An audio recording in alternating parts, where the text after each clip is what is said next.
नमस्कार प्रिय विद्यार्थियों, मैं Mahavir Singh, associate professor, government Lohia college Churu, आप सभी बीकॉम पार्ट थर्ड के स्टूडेंट्स का स्वागत करता हूं। प्रिय विद्यार्थियों, आज हम कर के भुगतान के संबंध में दो ऐसी प्रैक्टिकल प्रॉब्लम्स को डिस्कस करेंगे, जिसके अंतर्गत भुगतान के संबंध में कर के भुगतान के संबंध में कुछ बातें आपको स्पष्ट होंगी। जैसे कि मैंने पहले अपन देख चुके हैं कि कर के भुगतान के संबंध में कुछ जो है वो क्रम के बारे में बताया गया था। तो उसके अंतर्गत अपने को जैसे एक ध्यान रखने वाली जो बात थी वो ये थी कि जो सबसे पहले जो होता है वो आईजीएसटी जो है उसकी जो कर जमा होती है उसका पूरा उपयोग करना होता है।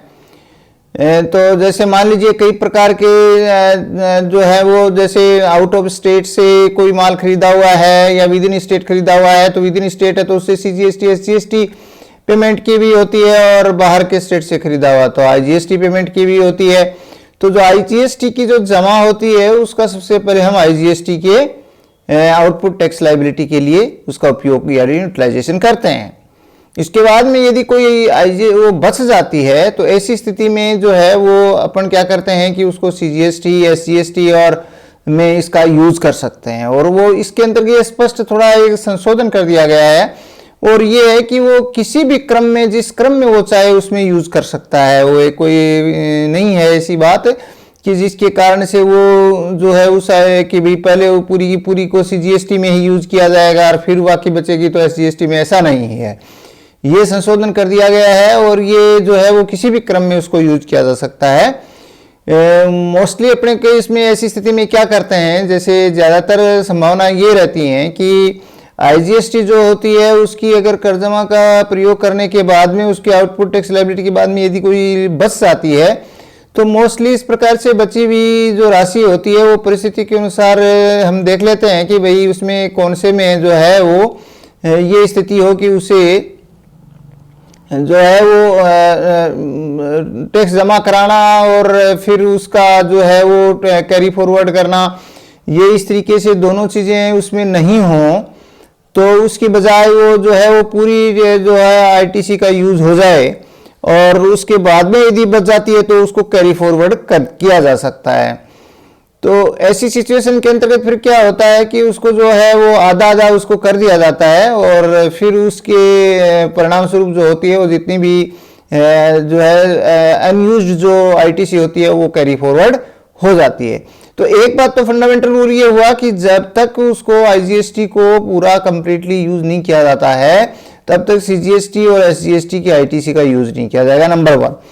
दूसरी बात इसके अंतर्गत ये ध्यान में रखने की है कि यदि मान लीजिए जो आईजीएसटी की आउटपुट टैक्स लायबिलिटी की बात अगर हो, एक तो ये इसकी आईटीसी की बात है आईजीएसटी की, इसी तरीके से जो आईजीएसटी की जो आउटपुट टैक्स लायबिलिटी के लिए हम एसजीएसटी या यूटीजीएसटी का प्रयोग तभी करते हैं जबकि सीजीएसटी के अंतर्गत जो है वो इनपुट टैक्स का क्रेडिट का बैलेंस नहीं हो। जब तक सीजीएसटी का बैलेंस है पहले सीजीएसटी के बैलेंस को ही यूज किया जाएगा आईजीएसटी की आउटपुट टैक्स लायबिलिटी के पेमेंट करने के लिए अगर जरूरत पड़ती है तो, और उसके बाद में ही एसजीएसटी का यूज किया जाएगा। ये भी एक महत्वपूर्ण बात है जो कि अपने को ध्यान में रखनी है। जब तक सीजीएसटी का पूरा यूज नहीं कर लिया जाता तब तक एसजीएसटी का यूज उसमें आईजीएसटी के आउटपुट टैक्स लायबिलिटी के लिए नहीं किया जाएगा। तो ये दो महत्वपूर्ण बातें हैं जो अपने को ध्यान में रखनी है।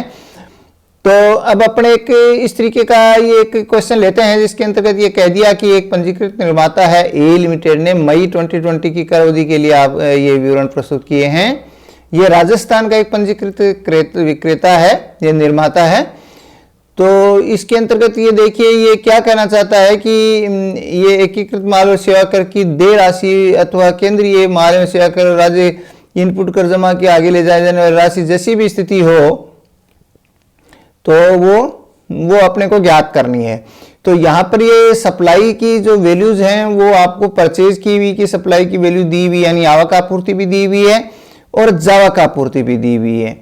तो इसके आधार पर इसका जो है वो निर्धारण करना होता है कि भाई उसकी कितनी बनेगी। तो जावा का आपूर्ति के बारे में तो ये इतना ही कहता है कि उसकी जो आपूर्ति का यानी जो आउटवर्ड सप्लाई की जो वैल्यू है वो ये कह रहा है कि वो जो डिसाइड करनी पड़ेगी अपने को, क्योंकि दी हुई नहीं है, ये वैल्यू दी हुई नहीं है। इसलिए डिसाइड कैसे किया जाएगा, जो परचेजिंग की कॉस्ट है और फिर जो प्रोसेसिंग या मैन्युफैक्चरिंग की जो कॉस्ट है वो, और उसके बाद जो टोटल कॉस्ट आती है उसके अंदर उसका कोई प्रॉफिट ऐड करने के बाद जो राशि आएगी वो उसका इनवॉइस वैल्यू होगा, और उसी को हम आउटवर्ड सप्लाई के लिए टैक्सेबल वैल्यू मानेंगे, और वो जो टैक्सेबल वैल्यू आएगी उसके ऊपर उसका जो है वो आउटपुट जो है वो टैक्स बन जाएगा।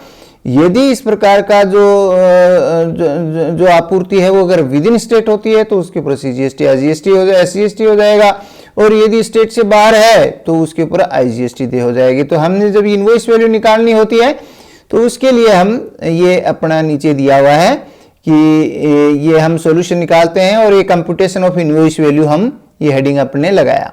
तो इसके लिए देखिए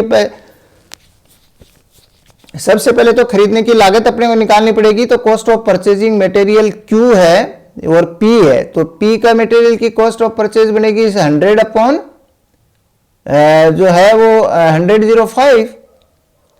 100 अपॉन 105 करेंगे तो ये 5 लाख रुपए आ जाएगी।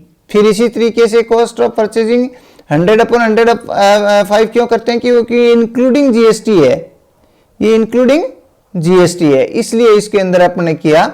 ऐसे ही जो है क्यू के अंदर 100 अपॉन 112 कर दिया तो ये भी 5 लाख रुपए आ गई। फिर डेप्रिसिएशन जो है वो भी कॉस्ट का पार्ट होता है तो वो भी 40,000 रुपए जोड़ दिया। फिर मैन्युफैक्चरिंग एक्सपेंसेस एंड प्रॉफिट मिला करके 60,000 है तो वो भी इसमें जोड़ दिया। तो इस तरीके से ये टोटल उसकी इनवॉइस वैल्यू आ जाएगी 11 लाख रुपए। ये जो 11 लाख रुपए की इनवॉइस वैल्यू आ जाएगी, इसके बाद में अपन अब क्या करेंगे, इस इनवॉइस वैल्यू की जो आउटपुट टैक्स लायबिलिटी है वो निकाल लेंगे। और ये कहता है कि इसकी सप्लाई जो है वो आउट ऑफ स्टेट करता है, तो जब आउट ऑफ स्टेट करेगा तो केवल आईजीएसटी ड्यू होगी, और वो आईजीएसटी 12% की दर से 11 लाख पर 1,32,000 रुपए आएगा। ये output IGST output tax liability बनी 1,32,000 रुपए। अब अपन देखते हैं कि जो आईटीसी जो है वो कितनी कितनी इसके अंदर है, ये तो आउटपुट टैक्स लायबिलिटी होगी। अब हम आईटीसी कौन कौन सी बनती है वो देखते हैं अपन। तो इसके अंदर जो आईटीसी है वो एक तो रॉ मटेरियल पी की बनेगी जो कि 5/105 के हिसाब से उसके ऊपर टैक्स बना 25,000 रुपए, और उसको आधा आधा करेंगे तो 12.5 सीजीएसटी 12.5 एसजीएसटी। फिर रॉ मटेरियल क्यों खरीदा तो उसके ऊपर 5 तो 60,000 बना तो 30 हो गया। और फिर कैपिटल गुड्स की जो आईजीएसटी है वो 12% के हिसाब से, चूंकि ये भी विद इन स्टेट ही मतलब लोकल परचेजिंग ही है, तो उसको भी इसका पार्ट 2 पार्ट अपन करेंगे तो 24,000 रुपए इसके 48,000 रुपए के बनेंगे, जो कि दोनों सीजीएसटी और एसजीएसटी। इस तरीके से सीजीएसटी का टोटल आता है 66,500 और एसजीएसटी का भी टोटल आता है 66,500। ये टोटल जो आईटीसी है ये बनती है। अब इसका यूटिलाइजेशन किस तरीके से होगा, तो हम आईटीसी यूटिलाइज जब अपन लिखेंगे तो पहले जो है वो 66,500 की आईटीसी यूटिलाइज हो जाएगी, और उसके बाद में 1,32 टोटल आईजीएसटी थी, उसमें से पहले सीजीएसटी में से वसूल कर लेगा, पहले सीजीएसटी में से, तो सीजीएसटी की पूरी आईटीसी यूज हो जाती है 66,500। अब ये प्रोविजन के अनुसार अब वो एसजीएसटी का यूज कर सकता है, तो एसजीएसटी का यूज है वो केवल 65,500 का करने पर ही ये टोटल 1,32 हो जाता है, और फिर भी 1,000 रुपए की एसजीएसटी की आईटीसी शेष बच जाती है, जिससे आगे कैरी फॉरवर्ड, ये अपन यहाँ लिखना भूल गए हैं, ये 1,000 रुपए की कैरी फॉरवर्ड होगी। नीचे बता दिया गया है आईटीसी जो है SGST ₹1,000 will be carried forward, ये आगे कैरी फॉरवर्ड आ जाएगी, और 1,32,000 रुपए की पूरी आउटपुट आईजीएसटी का पेमेंट है वो मतलब एक तरह से इसको एडजस्ट हो जाएगी, और जो उसको नकदी के रूप से उसको कोई भी टैक्स जमा कराने की आवश्यकता नहीं पड़ेगी। केवल 1,000 रुपए का जो टैक्स होगा वो लाइबिलिटीज की आगे मतलब वो जो जमा है वो आगे चली जाएगी, और उसको आगे जाकर के इसका यूज किया जा सकेगा। तो ये एक इम्पोर्टेंट बात इसके अंदर हुई। एक प्रॉब्लम हम और लेते हैं जिसके अंतर्गत एक अजमेर का व्यापारी है और वो अप्रैल माह के 2020 के अंदर है वो एक विवरण इसने प्रस्तुत किया है। और इस विवरण के अंतर्गत वो क्या है कि लोकल मार्केट से वो एक्स मटेरियल लेता है और आउट ऑफ स्टेट से वो है वाई मटेरियल लेता है। फिर एक्स और वाई दोनों जो मटेरियल में से कुछ तो वो बेचता है आउट ऑफ स्टेट और कुछ बेचता है वाई मटेरियल को विद इन स्टेट।